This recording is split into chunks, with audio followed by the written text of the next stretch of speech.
আমার অ্যাডেনয়েড বড়, এটা বয়স হলে এটা অটোমেটিকলি চলে যাবে।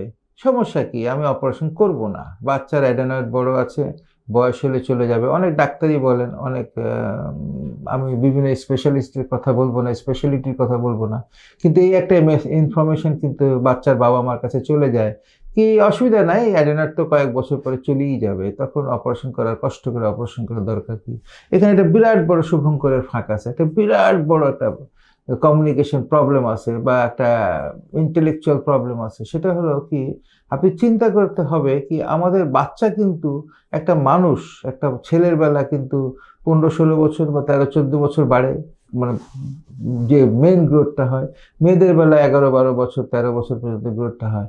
এই সময় যদি আমাদের অক্সিজেন স্বল্পতা হয়, আমাদের যদি শরীরের ভিতরে অক্সিজেন কম ঢুকে, যেটা অ্যাডেনয়েড বড় থাকলে হয়, বিশেষ করে রাত্রে ঘুমের সময় হয়, যখন রাত্রেবেলা একটা বাচ্চা 8-10 ঘন্টা ঘুমায়, তখন তার অক্সিজেন স্যাচুরেশন সিগনিফিকেন্টলি কমে যায়।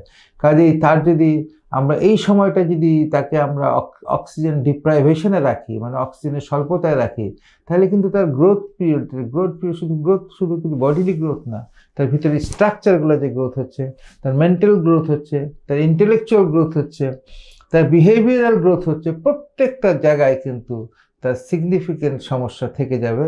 এবং এই যে গ্রোথটা আপনি কিন্তু পরে কিন্তু এটা কম্পেনসেট করতে পারবে না। যেরকম আপনার গ্রোথ যদি আপনার হওয়ার কথা ছিল 5 ফুট 10 ইঞ্চি, বাচ্চাটা হয়ে গেল 5 ফুট 5 ইঞ্চি, এই যে 5 ইঞ্চি লস হয়ে গেল, এই লস কিন্তু ওই 15 বছর বয়সে অ্যাডেনয়েড চলে গেলে তখন কোনো কাজ হবে না, কারণ অলরেডি তার গ্রোথ কিন্তু থেমে গেছে, 1 নম্বর। আর 2 নম্বর হলো 15, 14, 12 বছর বয়সে অ্যাডেনয়েড যে চলেই যাবে, তার কোনো কোনো গ্যারান্টি নাই। আমার কাছে অনেক রোগী আসে 20, 22, 24 বছর, তখনও তাদের অ্যাডেনয়েড মানে বহাল তবিয়তে আছে। কাজেই বয়স হলে অ্যাডেনয়েড চলে যাবে, এই প্ল্যানটা ঠিক না। বরঞ্চ যখন যেটা চিকিৎসা, সেটা প্রপার ওয়েতে চিকিৎসা করতে হবে, এই চিন্তা করেই আমাদের বাচ্চাদের চিকিৎসা করা উচিত। এই বলে আমার বক্তব্য শেষ করছি। আল্লাহ হাফেজ।